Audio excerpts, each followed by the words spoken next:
Welcome into a Friday edition of Pucks and Prosecco. Nope, Pucks and Prosecco, presented by our good friends at Accurate America. In just a moment, I'll be joined by Jesse Montano. We've got Chloe behind the board today and a really fun show planned. Hello and welcome in. Please do not leave your luggage unattended on the station.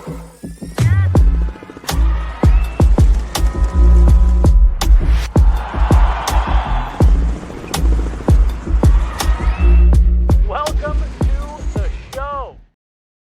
Hello, everybody. Promise we've had zero Prosecco to start today's show. Just one of those days having some smoke detector issues back at my apartment. It's got a strobe. It kind of gets in your eyes, and I've been shutting it off all morning, so I think it messed with my brain a little bit. Definitely did. Well, anyways, everybody, welcome into Pucks and Prosecco. I'm Meghan Angley, joined by Jesse Montano. We've got Chloe behind the glass today, helping to get this show off the ground.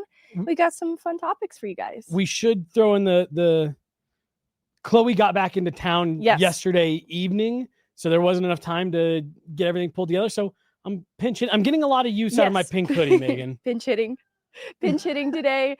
And honestly, we're still in. We got to talk about the Avs and how they exited this season. So it's a somber topic, really.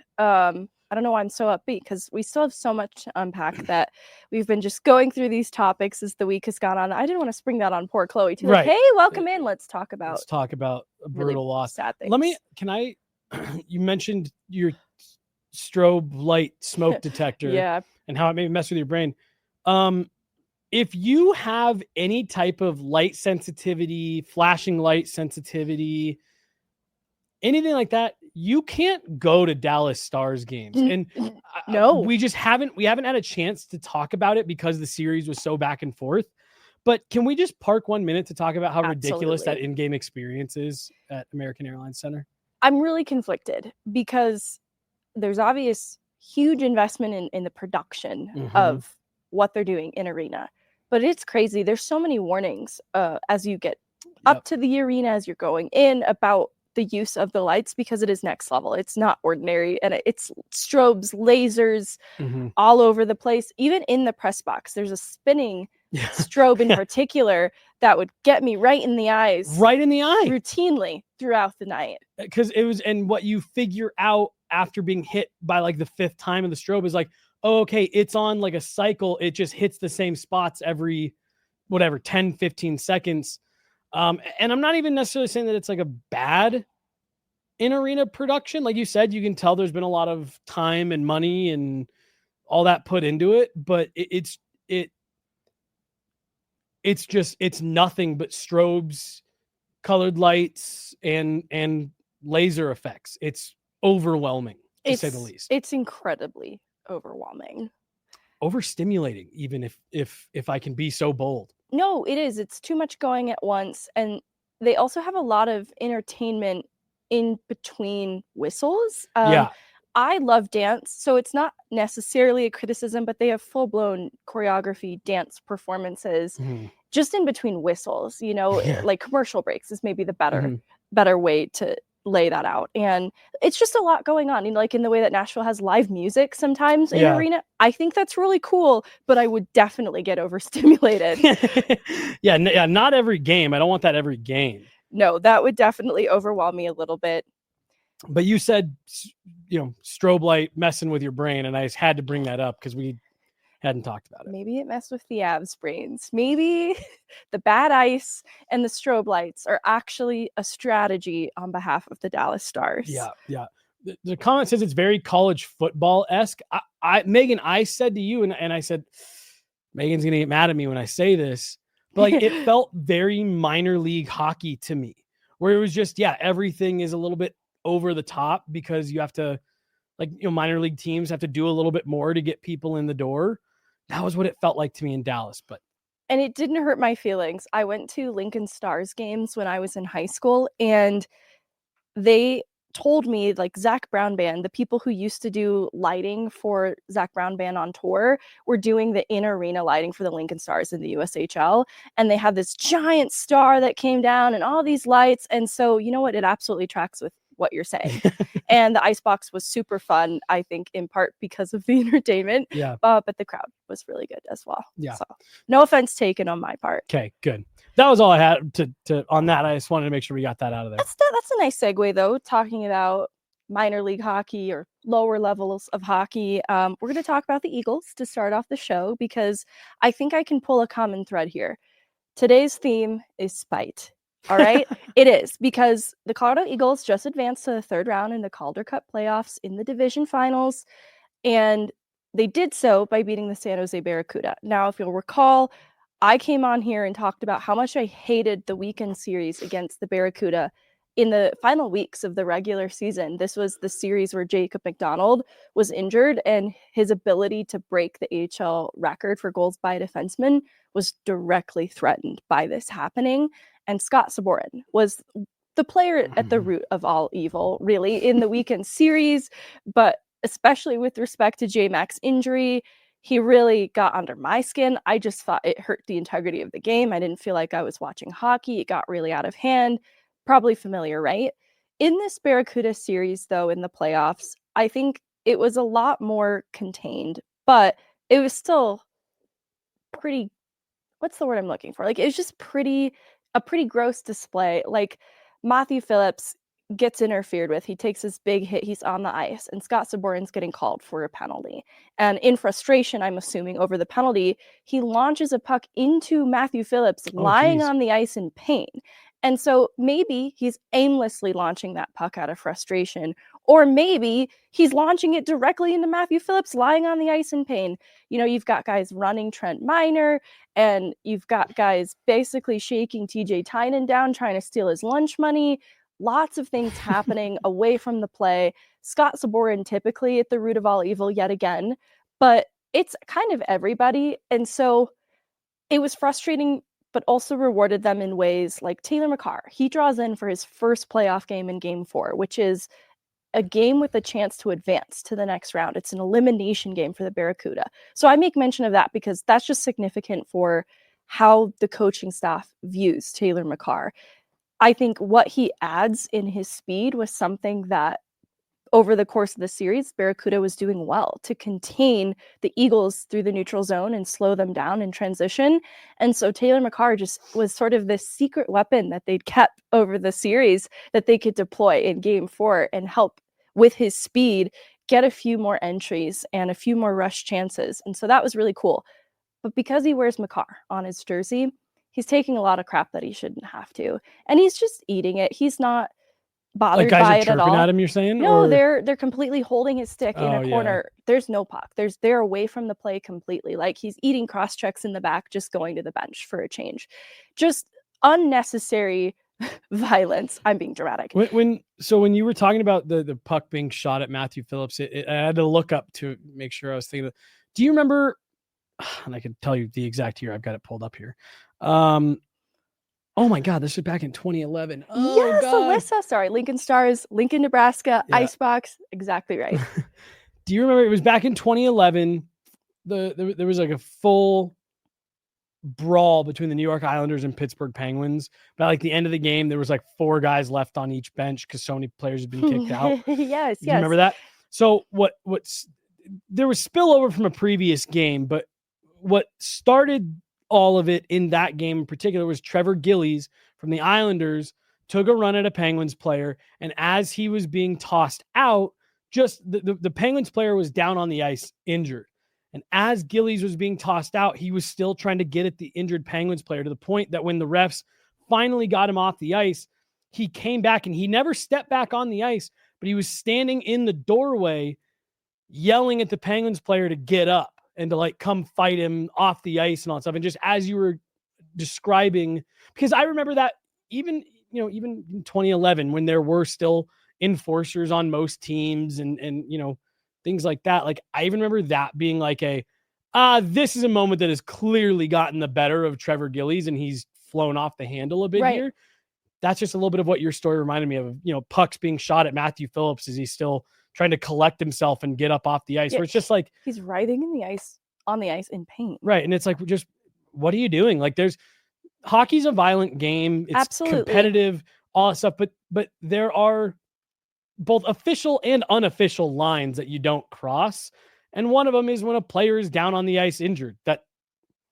And so, to hear you say that, it sounds like maybe the game was getting the better of the San Jose Barracuda and emotions. They were among top 3 most penalized in these playoffs. And it shows with the way that they played hockey. And so the Eagles are trying to stay above it all. Is kind of the important takeaway in all of this too. Like Taylor Makar, he is not reacting to any of this, not getting baited into any of it, and actually draws a penalty at one point because it just had crossed that line. And so I love the call out. Like, hockey is a violent sport, but there isn't a way to utilize physicality as a strategy to utilize it effectively.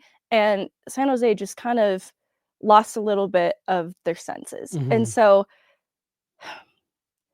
in the post game for game 3, a player was asked about some of the extracurriculars, and off record he was asked, and he got visibly angry. And this is not somebody who doesn't usually have their cool, have their wits about them. This is a really collected person. And he got upset and was just like, no comment. Like, it was clear he had a lot he wanted to say about it, and was just trying to stay above it all. Like, as he was walking away, he was saying something to that effect too, like, I would love to talk about this, but I can't. I'm not going to.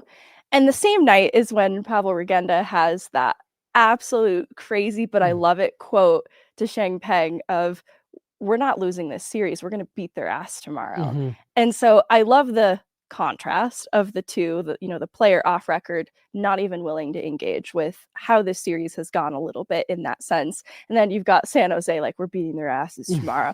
So I love it. I think it became bulletin board material for the Eagles because they go out and they get the job done. And it wasn't easy. Like, it was a tight series. The goal scoring became harder and harder to come by for both sides as it wore on. And they relied a lot on the power play to generate offense early in the series, and that became a little bit harder for them with a more aggressive kill on behalf of Barracuda. And then in game 3, all their goals are 5v5, so that helped to improve where they were getting the goals from a little bit. But Barracuda tightened things up defensively in game 4, and so through 2 periods, I actually did feel they were the better team. At the end of the second, say for a couple minutes at the very end, felt this was going 5 games. And there's a couple moments with Prosecco and Ivan that I think are significant because they helped to sort of change the tide of the game, at least in the direction it was going. There had been at least 6+ minutes the Eagles were held without a shot, and Trent Miner's eating a lot of pucks in his own end at that point, and they're pretty high danger opportunities. So it's looking a little scary, right? But suddenly you've got Ivan putting pucks on net, Prosecco putting pucks on net. One of them actually goes in. It appears to, I should say. It's under review. There were 2 goal reviews in the second period. Both were deemed no goal. So they go into the third period. Neither team has scored. And early into the third, San Jose scores. But thankfully, Ivan and Prosecco kind of helped to swing the momentum a little bit. So even though Barracuda goes up first, a minute later, Chase Bradley ties the game. I love the way that he ties it too. It's a hard hit from Prosecco to regain possession. The Barracuda are making their exit in transition, and he lays a hit just ahead of the offensive blue line, and they regain possession. And then Mark Senden, a player I love, I'll save it for another day. Every game I watch, I notice something that I like about him, but he wins a race and he wins a board battle to help gain the entry and get the puck loose for Chase Bradley to backhand it from below the goal line. So it's just a play born from hard work. Then the Eagles score on a power play because the San Jose Barracuda can't help themselves but to interfere with somebody. And so they score on the power play, get an empty net goal. The rest is history. They're going to the division final. It's all great, but I can't help but feel like they were motivated by spite. Between how this series has gone with the way Barracuda have conducted themselves, the comments from Regenda, like, we're going to beat their ass tomorrow. I just can't help but feel like, all right, yeah, we're going to go out and we're going to send you home tomorrow. This doesn't need to go 5. And it's going to translate to other conversations we have, but there is nothing quite like a motivator of spite. Yeah. We, and I think we'll get there eventually. There was definitely some spite on the other side too. But I honestly, you and I had a couple conversations with some of the guys in the Avs locker room in the back half of this series. And I think there was a lot of that at that level as well. And again, we're going to get to the other side of it where I think there was some maybe slightly stronger spite motivators, but that is honestly, Meghan, like everything you're talking about, as much as you never want to see it get out of hand, someone take it too far, or like what we were saying earlier, like letting the moment get the best of you. You never want to see those types of situations, but it's what I love so much about the playoffs is you in 4 games, right? What you're talking about here is 4 hockey games, right? To build that much hatred, that much disdain for individuals on the, sitting on the other bench. And like, I think that's part of what makes this so fun. And it really does feel like in most instances, it's the team that can rise above it or take advantage of their opponent's volatility the most is the one that ends up coming out on top, right down to the, like, there's stuff I want to say about it, but I'm going to keep it to myself because we are staying focused on the task at hand versus we're going to go out there and beat their ass. And maybe he was talking about like, oh, we're going to go win a game. But like, you can tell it's like, yeah, but you don't have the right motives. If that's how you're feeling, if those are the emotions that you're feeling right now, we're going to go beat their ass. The emotions are already getting the better of you and you're in a tough spot. It's tough because I also love it. I love the unfiltered passion. Love it. And if they had forced 5, I could have also kind of similarly pointed to the comment, like, yeah, this galvanized the guy to say something so unfiltered on record is pretty ballsy. And I would have loved that too. I mean, I wouldn't have loved that it goes 5 because I couldn't go. It's Mother's Day. But it obviously didn't translate into something productive for them. So that is the gamble that you take when you play with passion and kind of wear your heart on your sleeve like that. You're right, though. I hadn't even thought about the other parallel of some of the things that we learned behind the scenes over the course of this series, that there were a lot of guys not playing the right way that were getting under the skin of some Colorado guys too. And we talked about how, there were points where it felt like it hurt the integrity of the series a little bit. I think that settled a little bit as the series went on too, but it was a frustrating thing that unfortunately didn't translate. Well, and again, like you can even draw the parallel to, Joe Sakic told us that he felt the difference in the series was the power play, that Dallas's power play clicked when it needed to and Colorado's didn't. That, that there's a level of that that's like, yeah, Dallas was able to take advantage of the fact that the Avs weren't as disciplined as they needed to be. And whether that be guys getting under their skin, the flopping or whatever, when the Avs took penalties, Dallas took advantage, and that's why they ended up winning. Same type of thing here, where maybe not as direct of a correlation for, the Eagles and the Barracuda and like the power play, but San Jose allowed themselves to get drawn into that type of play where you're more worried about being out there to settle scores or lay that last hit that you stray away from what you do that makes you successful. And so, yeah, it rears its head in all kinds of different ways. Let's jump right in to the report from Nick Kypreos about Mikko Rantanen's comments. Alyssa in the chat was already wise to where we were going with this. We got to talk about it, right? He reports that Mikko Rantanen said, "I'm going to Dallas. Do you know why I'm going to Dallas? Because I want to jam it down Colorado's throat." And he goes on to say, "Not only do I want to play them in the playoffs, I want to go in for the next 8 years. I'm coming after them." And this is a report of what Mikko Rantanen said, right? Like, it feels not a quote. It feels a little indirect, but also the source is pretty credible. So I want to know your initial thoughts about the report of these comments. Again, knowing that it's Nick Kypreos is kind of paraphrasing a little bit of what Mikko allegedly said. Meghan, my initial reaction to it was I didn't know how much to buy into it. I've gotten to know Mikko pretty well. And now, granted, we don't, I don't know him as like a competitor when it's game time before, when they're all getting ramped up. Like, I don't know him on that level. Yeah, I don't know. So I didn't fully believe that at first, and even the conversations that I had with him after he was traded, before he wound up in Dallas, I never really got that sense that he was spiteful in that way.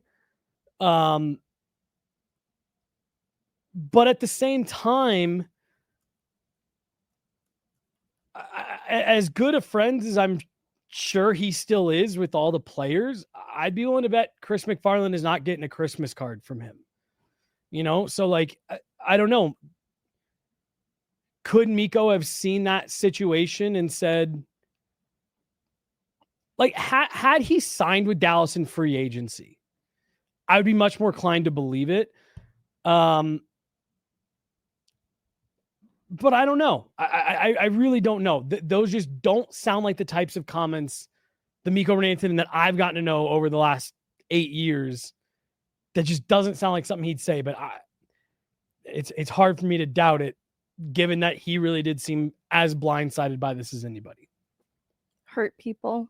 Mm-hmm. And so we were at dinner last night with Avs Media crew, and Erik shared a story about how some of Rantanen's comments about MacKinnon's father came to light, and he had the story wrong.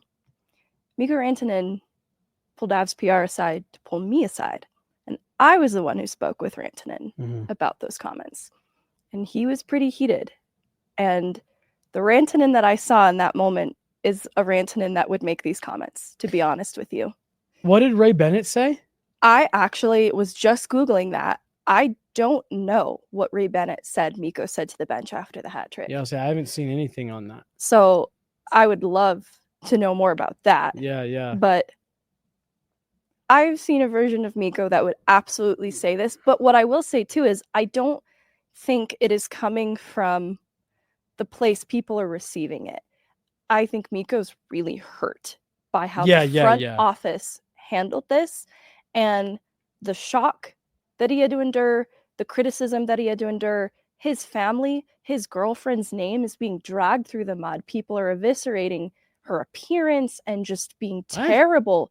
Oh, yeah, because Mikko had made some kind of comment about how he leaned on his agent, his family, and his girlfriend by name to make this decision.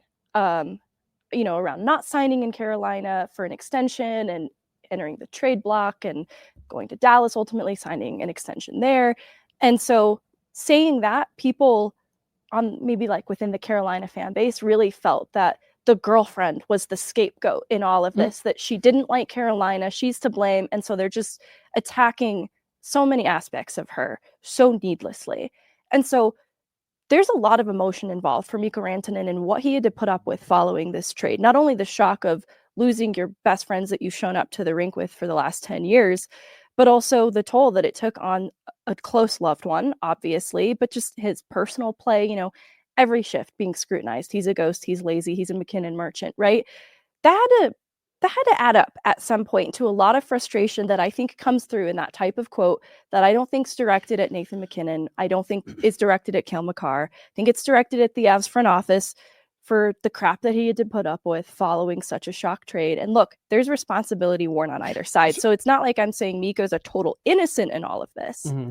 Where did Kyprios say that quote came from? I'm not sure. Because I went back and I listened to the Real Kipper and Bourne episode, and I don't remember where he said that he actually heard that. Yeah, let me see. I saw some screenshots of part of the article. Let me see. Now you do make a good point when he called out Lekkonen's dad. And again, like that, that is the other part. Like, we've seen Mikko get heated with officials, things like that. Like, he definitely can dial it up. What I would believe is that after he was kind of finalized, like, all right, Dallas, I would believe that he told someone like, yeah, and now I'm gonna be back in the Central. Oh no, Ray Bennett is the Avs head coach. You're talking about Ray Ferraro, I believe, was in between the benches. Let me see if I can for Game 7, I believe. But like I could see Mikko Rantanen after everything gets settled being like, all right, well now, and I'm back in the Central, I'm going to jam it down their throats every, 5 times a year. But yeah, like I said, I don't know. At least let me put it this way. I would have a hard time seeing Mikko Rantanen make that decision based on that. I could see him once he's making that decision to say, yeah, and now I'm gonna, really take it to the Avs now that I struggle to believe that he said, like, if I'm not saying Carolina, I want to go to Dallas so that I can beat the Avs all the time. Like that, I don't think he would have done. Right. I don't think he wants to personally punish his former teammates. Well, and that would also be a crazy way to make a decision on where you're going to play. Like I could see that being his sentiment after it's, clear, like, all right, well, this is where I'm going to go. But according to this, he skated by the Avs bench on the empty netter and had some harsh words for his former team, according to Ray Ferraro, who was covering the game for ESPN between the benches. It doesn't say what the harsh words were, but I can imagine it was pretty straight to the point. Mm-hmm. Yeah.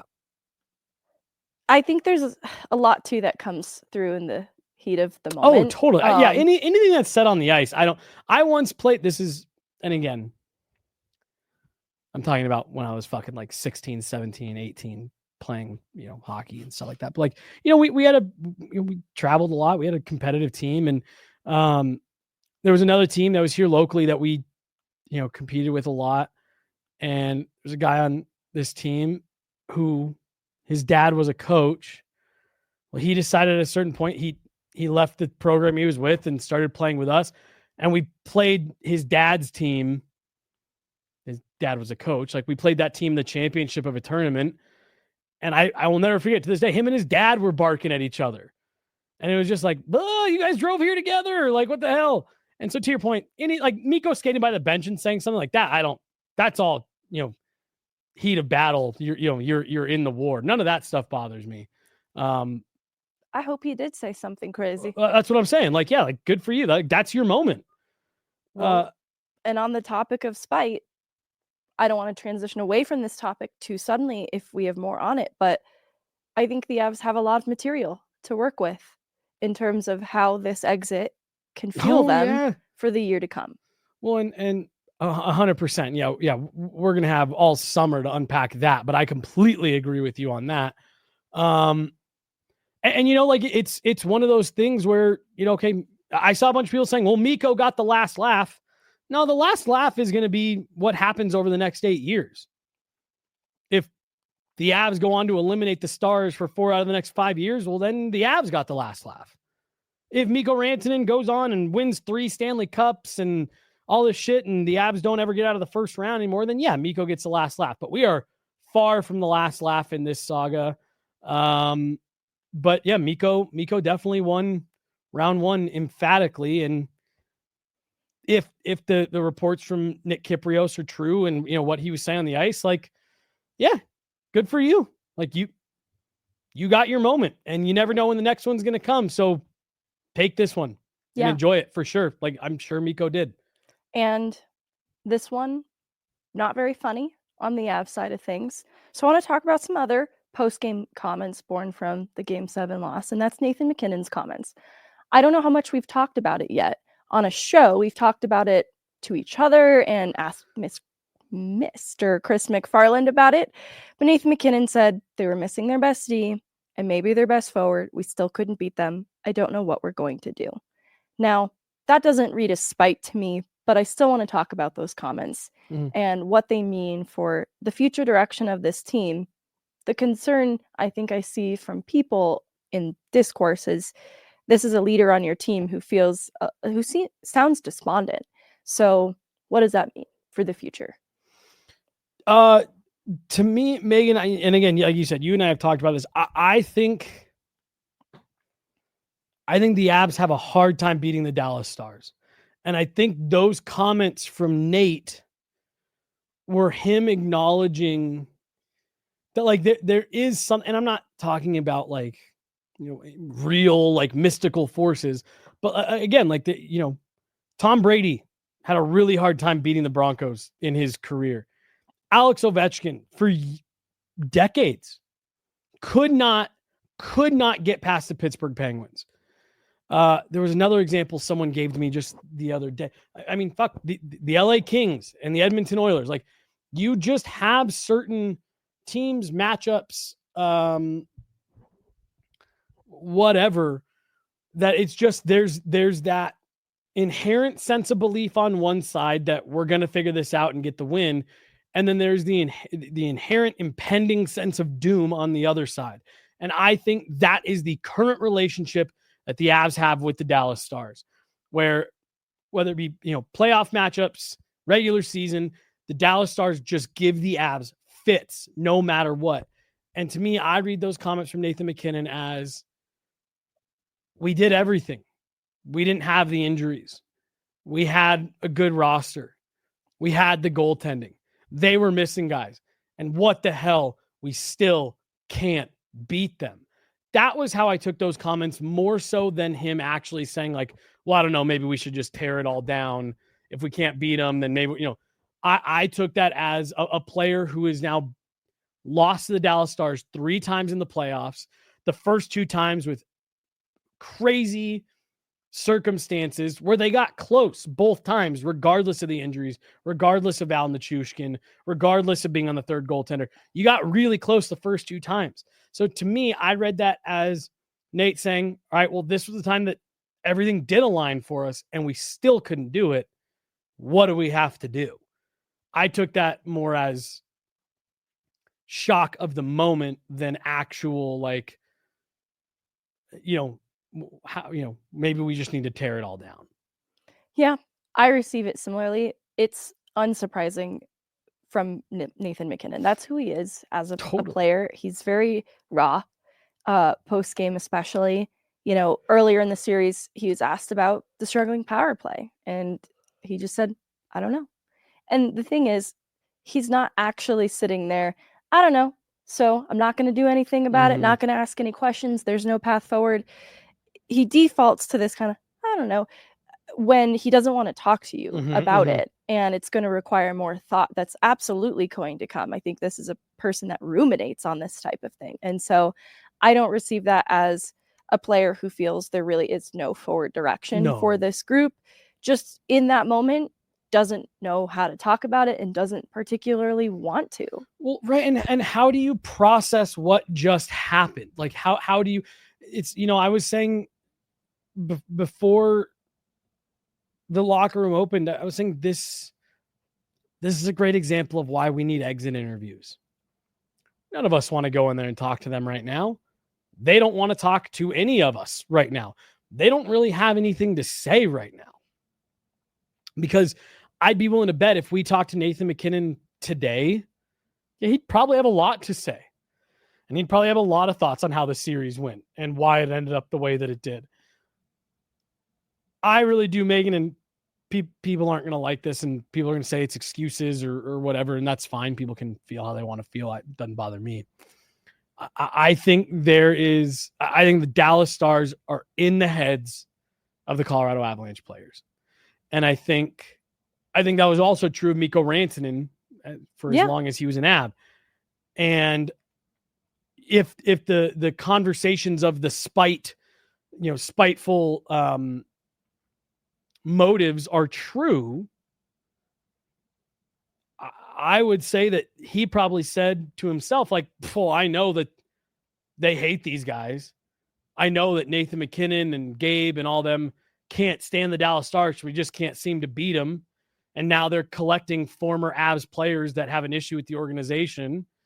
Like, I know that the Stars are in their heads, so I'm going to go get in their heads too.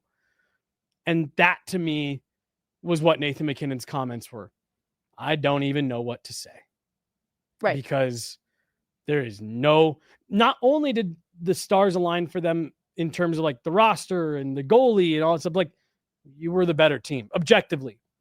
People don't have to agree with that. It's true. It's a fact. You can go back and look at the numbers, possession, who drove play, 5-on-5, like all that. Like, the Avs were the better team. They fell short in a certain few areas.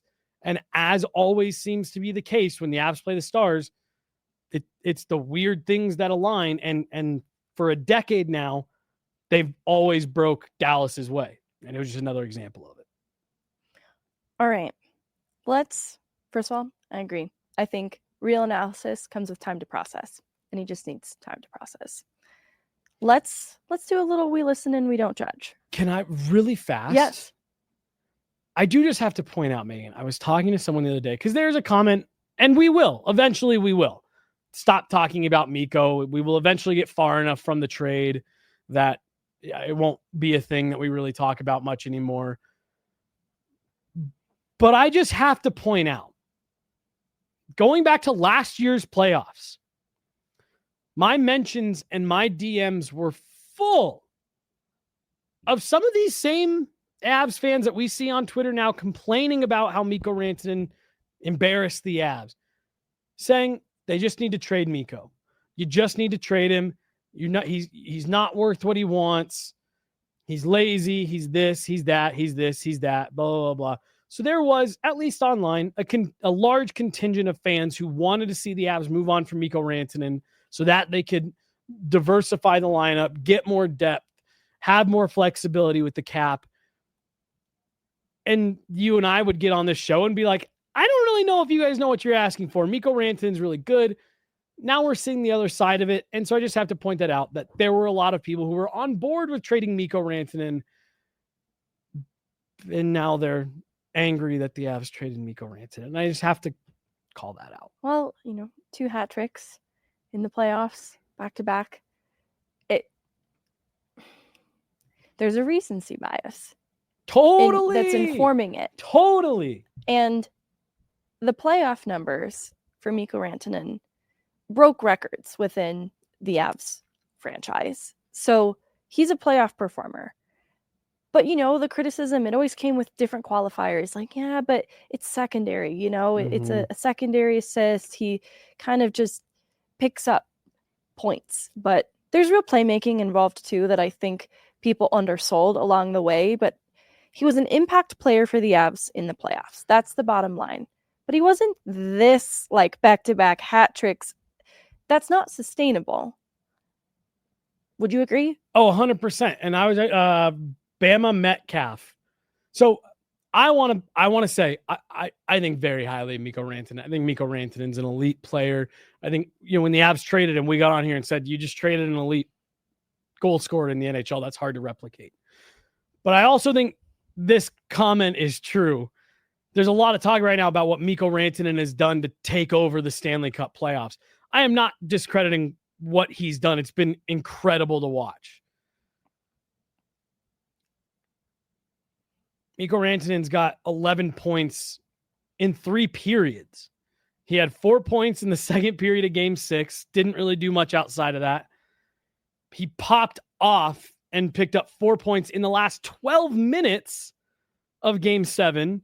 And at his own admission, wasn't very good for the first 2 periods.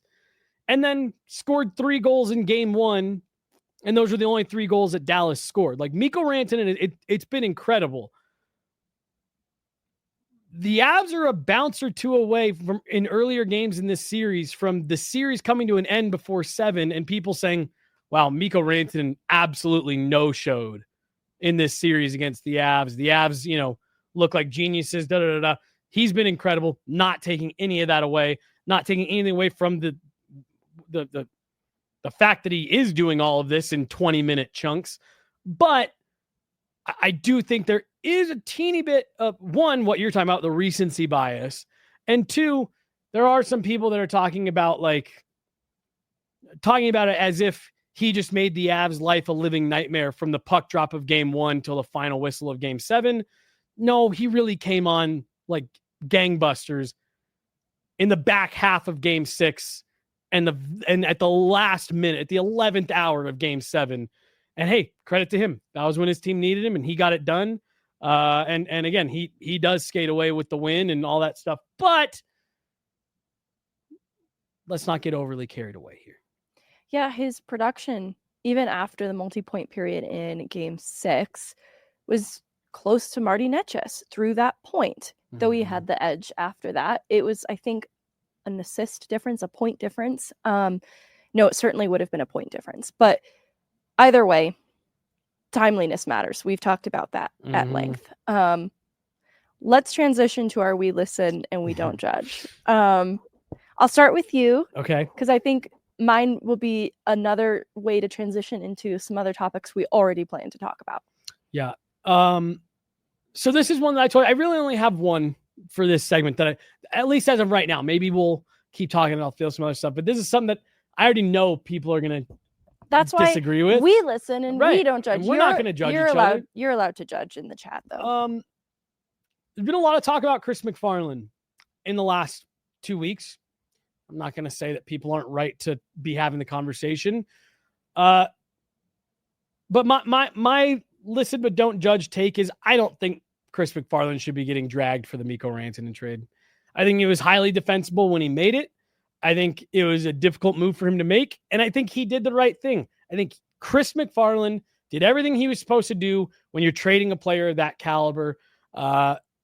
He traded him, I think, at the right moment to maximize the return. He sent him as far away as you could get. And it took a big set for him to do that. And there was no world where they thought he would be getting flipped 6 weeks later right next door. So I think, hey, look, if you want to criticize other moves that he made, think he spent too much on Brock Nelson, cool. I don't think Chris MacFarland deserves to wear the heat that he's getting for Mikko Rantanen and eliminating them in the first round. I'm scared for mine because we listen and we don't judge, but other people will judge. All right. Who cares about them? The first one, I don't think the penalty kill was as bad as the numbers reflect. The numbers tell a terrible disaster nightmare story. I think there's tons of room for improvement, but I don't think it is as disaster nightmare level as people make it out to be. So they were shorthanded 23 times, 7 goals against, including 2 shorthanded goals for in the series. I don't know if in anyone's eyes those neutralize any of those 7. It's fair if it doesn't. That's also true. I think the criticisms I see are directly in contrast to Dallas's PK, which was excellent. It was perfectly executed, especially near its end. The broadcast described it as synchronized swimming at one point. You know, when those guys and girls are moving through the water, just one, space away out of line and you're crashing into one another. And the way that they rotated to manage lanes and gap up on their guys was almost like an art form. And so Dallas's PK is an interesting case study of, well, should the Avs consider a more aggressive PK with a bit more movement? And the trouble is it does have to be perfectly executed because when it's not, you are crashing into people and it's disastrous. And so I think that the Avs PK isn't as unaggressive as people say that it is too, though. I think there are players like Logan O'Connor who just out of instinct play that style. And that is how he is able to get sticks in lanes and break up plays that lead to shorthanded chances in the first place. And so I think too, like, I don't know how much detail we actually want to go. I went back and looked at every power play goal against and kind of wrote, all right, here's what happened. Here's where I feel the Avs PK failed them versus I just don't know that there was too much for them to do here. So it feels like for the sake of time, this isn't the show to go power play goal by power play goal against. But I think my biggest takeaway is there's some huge blocks. There's some great defensive plays, whether it's a block with a body or a stick in a lane from players like Taves, from Logan O'Connor, that are going to get missed because those ended up being successful kills. And so again, I think there's room for improvement. I think that they could adopt more of a hybrid model because I do think the PK box or the PK diamond, when it is a bit stagnant, that's when you got players like Taves and Coyle not able to block the cross crease pass that they should have, especially on the goal against late in this series. Obviously, timeliness is a topic of discussion a lot. And so the timeliness of some of these power play goals against absolutely carries weight in this conversation too. But maybe we save that for another day when we have more time to go deeper into the analysis goal by goal. But this is why I think Nolan Pratt still has a job. Yeah, no, I'm with you, Megan. I mean, And it's part of what makes the fact that, let's just use game 7, that Dallas gets that power play goal, 2 power play goals late, is because not only did the Avs penalty kill, I think I'm with you, did a better job than they get credit for.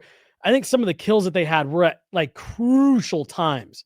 They killed off big penalties, and they just they couldn't sustain it, for long enough over the course of the game. So I'm with you, and I also think the call out of Nolan Pratt is one special teams coach is no longer here. The other one is. The other one is. And I think there's a real reason behind that. You've got Nichushkin drawing a penalty on one of the kills, and that's what leads to the 4v4 chance.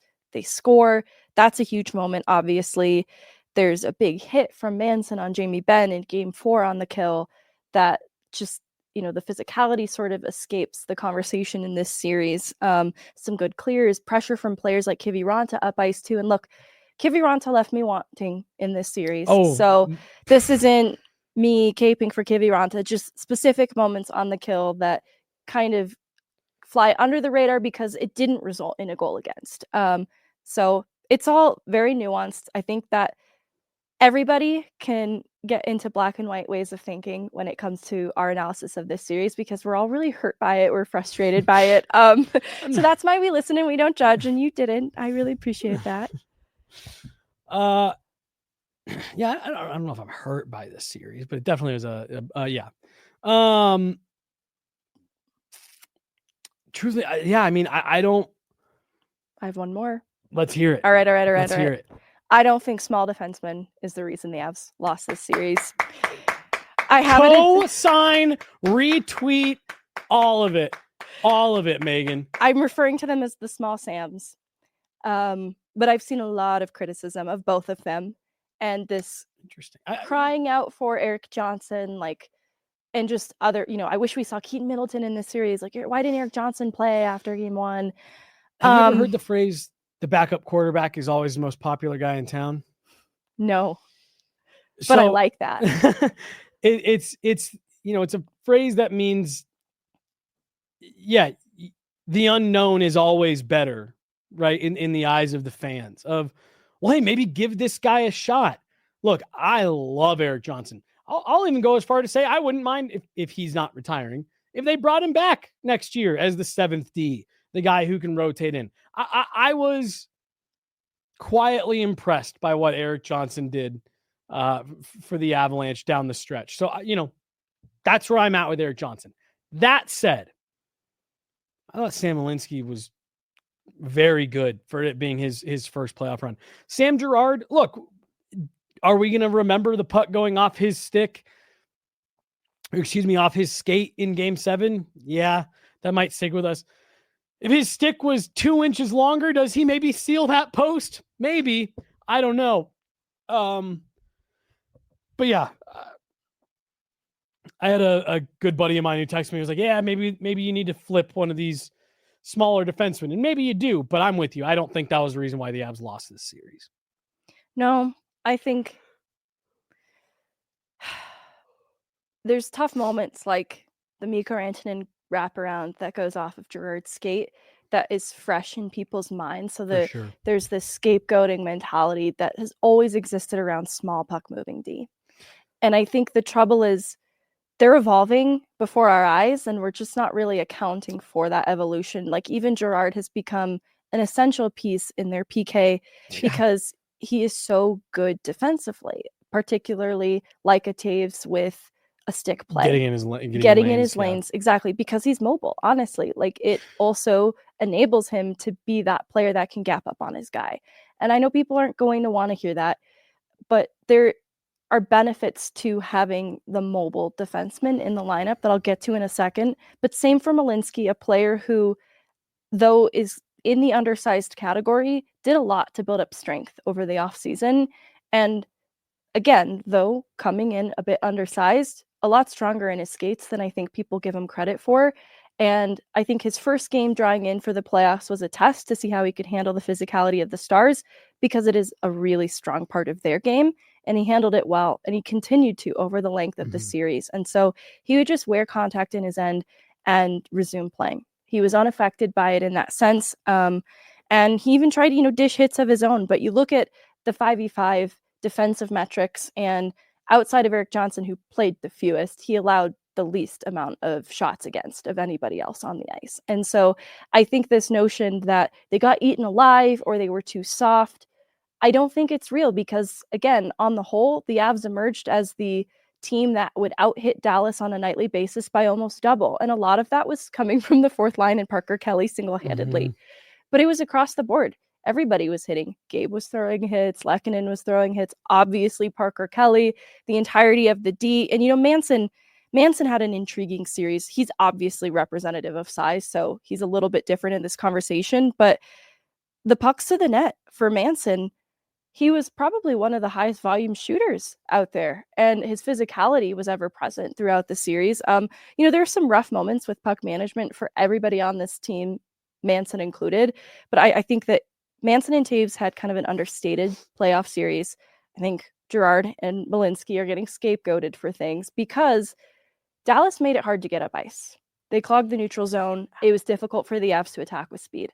And so where they needed to make adjustments was on their breakout. And that requires a little bit of puck skill and a little bit of speed.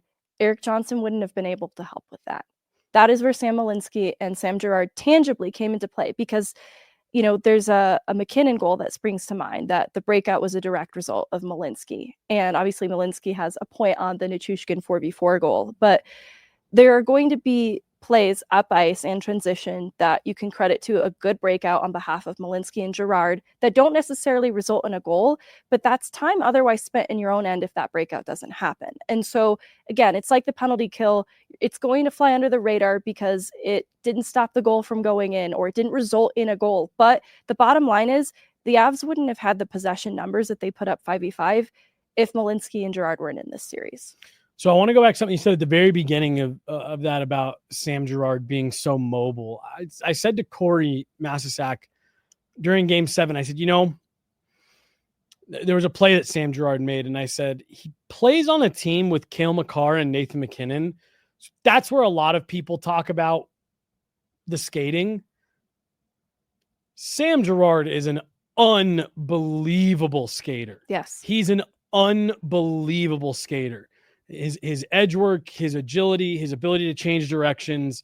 It does not get talked about anywhere near enough league wide. Forget, within Colorado, like he's an outstanding skater. And you're right. Like his ability to move the puck up ice and things like that, where I do look at Sam Girard and say, you might be in a situation where this summer, he might be a guy that you look at to move. I agree. And it's because of the other Sam, in my opinion. Sam Malinsky has made Sam Girard expendable. I think you saw enough from Schmedium Sam this year that small Sam could likely be on the move and you wouldn't feel the hurt as much as maybe you would have in the past. And there was a comment that came through about like Sam Girard never really did develop the offensive punch that a lot of us thought he would when he first broke into the league. His offensive game hasn't really taken that step, but it's because of what you said. He is a good defenseman.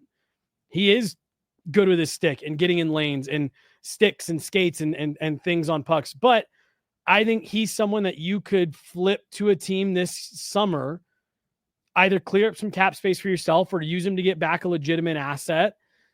And there's probably 15 teams in the league, Meghan, that would drop him directly onto their top pair. He's a left-handed shot. Like I think you could get a good return for him, but no, him and Sam Malinsky are not the reason why the Avs didn't win this series. And I'm with you. In fact, I think they carried play at 5-on-5 because these two guys were in the lineup every night. No, I agree. I've had this weird sense, just murmurs of things I've heard, that Girard might not be a part of the future of the D-core, that there's this interest in finding a different alternative. And so I really see the rise of Malinsky's game over the course of the year, especially coming out of the Four Nations break, and then continuing to build on that in the playoffs where the trust put in him was so much more valuable. It becomes huge. And there's learning lessons for Malinsky to take from this. Totally. The biggest being, if they move on from Girard, they need to get Malinsky to PK. And he got very limited time on the kill in these playoffs, had a huge block on an early kill in Game 7. And so I think that there's room for growth if they give him the opportunity, because it's not an area that he's excelling in right now at the NHL level, but it's also not an unfamiliar place for him. He's penalty killed with the Eagles in college. It won't be new for him, but that's the next step of Malinsky if you're starting to have a serious conversation about moving on from Girard. Well, he was also a rookie this year. You got to give him a little bit of time to settle in. Sam Girard didn't kill penalties right away. Cale Makar has only started killing penalties in the last few years. Like, takes time to build up that part of your game. I have full faith that Sam Malinsky would get there.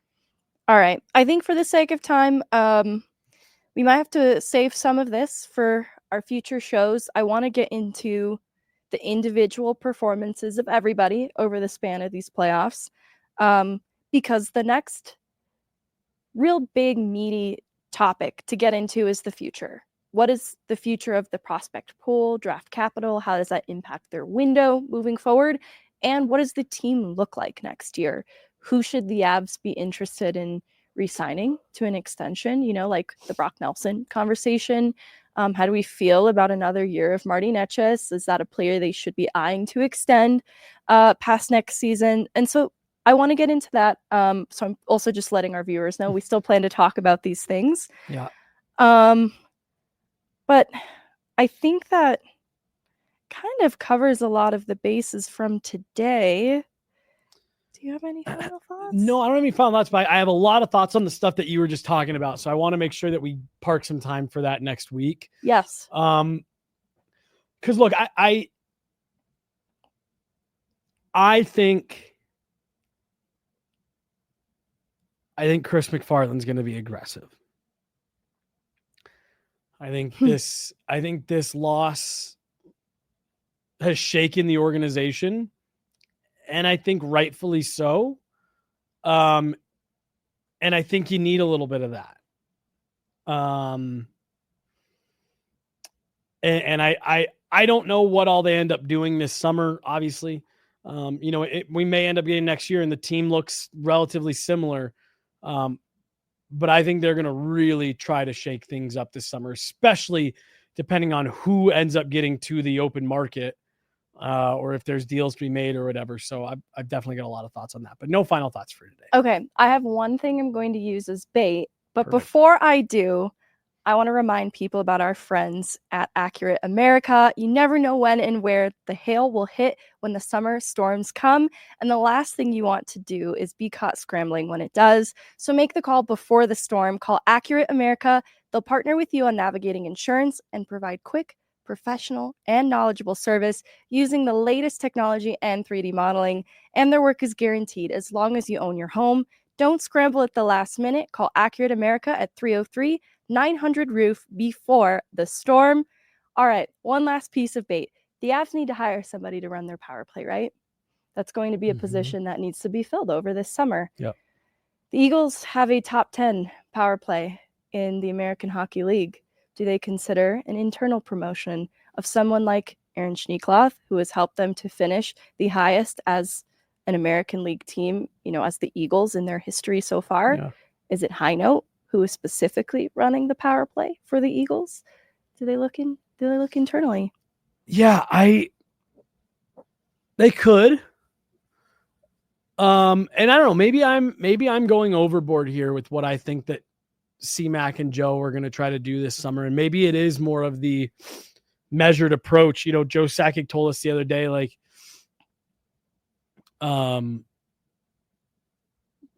he would run it back with the exact same roster if he could. If I could just snap my fingers and bring it back, like that's what we do. So again, maybe I'm going a little bit overboard on what I think, but I think they could.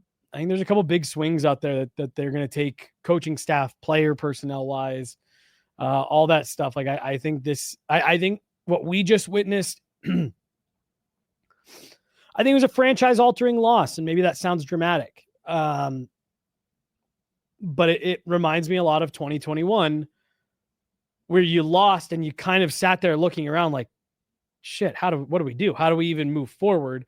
I think they're going to take a couple weeks here to collect themselves, and I think it's going to be an aggressive approach going forward, whatever they end up doing. And if that means pulling the head coach from the Eagles to come help run the power play as an associate coach in the NHL level, well, then that's what they're going to do if that's what they think is the best path forward. Thanks, I hate it.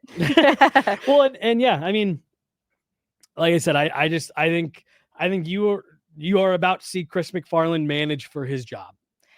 I think you're absolutely right. And we'll be back with plenty more shows to dig into even more of this with you guys. Thanks for being patient as we work through a lot to unpack. I think we're finally almost all the way through unpacking the game itself and what happened in that series, and we can start to transition to what comes next. But you and I said immediately from that post game of like, there's so much here to unpack. We can't do this all in a post game show or even in one podcast. So we're getting there. We're getting there, guys. Thanks for being patient. That has been another episode of Pucks and Prosecco. Chloe will be back next week, and Jesse's not going anywhere.